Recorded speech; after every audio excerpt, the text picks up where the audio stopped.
Mr. Grayling faced a barrage of criticism in the summer after announcing government backing for multi-billion-pound investments for London and the South East amid cuts for the North.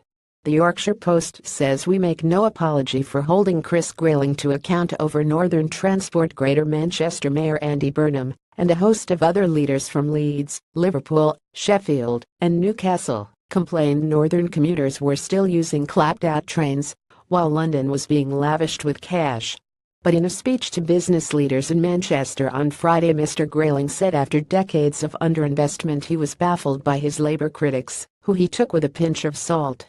Mr. Grayling also took aim at the media and think tank the Institute of Public Policy Research North, which claimed spending per head was vastly higher in the South. He said, "I want to slay some of the myths around this.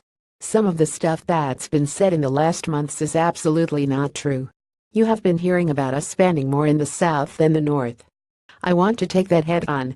The figures you have heard completely misunderstands the nature of spending and the nature of the figures." Mr. Grayling said when local transport schemes were taken into account, spending per person was actually higher in the Northwest than the Southeast. The Transport Secretary sparked anger in July by supporting a new £30 billion Crossrail 2 scheme in London and the South East days after a series of rail electrification projects in Wales, the Midlands and the North were axed or downgraded. He suggested bimodal trains, powered by both electricity and diesel, may be the answer in the North. Critics say electric trains are cleaner, greener and faster. It left a question mark over electrification of the Transpennine route between Leeds and Manchester, seen as key infrastructure for the Northern Powerhouse project of improving the northern economy.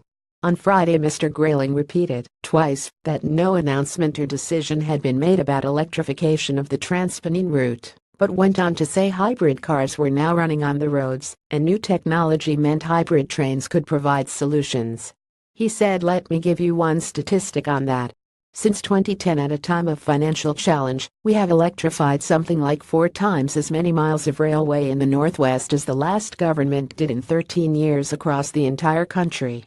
We have launched the biggest modernization program of railways in the North since the steam age."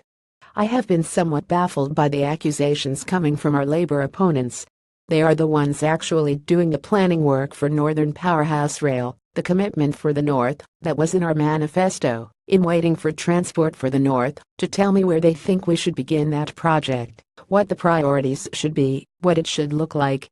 So I'm very happy to stand up and be counted on our record for Transport for the North. But the fact is, between 1997 and 2010, the transport system in the North didn't exactly move forward at pace. So I do take with a pinch of salt those who accuse us of not doing anything, when I look around and think, look at all the things we are doing now that were not happening then. However, Ed Cox, director of IPPR North, said it stood by its research. Mr. Grayling was simply wrong on the facts, and it was unclear where he had obtained his figures. Mr. Cox said, using the government's own figures, if the North had received the same funding as London over the past 10 years, the region would have received £10 billion more, and there was a £1,500 spending gap, with £1,900 of government spending per head in London, compared with £400 per head in the North. He added, Hess wrong. Hess actually wrong about historical spending. Mr. Grayling needs to be more specific about what Hess referring to. If there is so much discussion around this, we would be happy for this matter to be referred to the Office for National Statistics.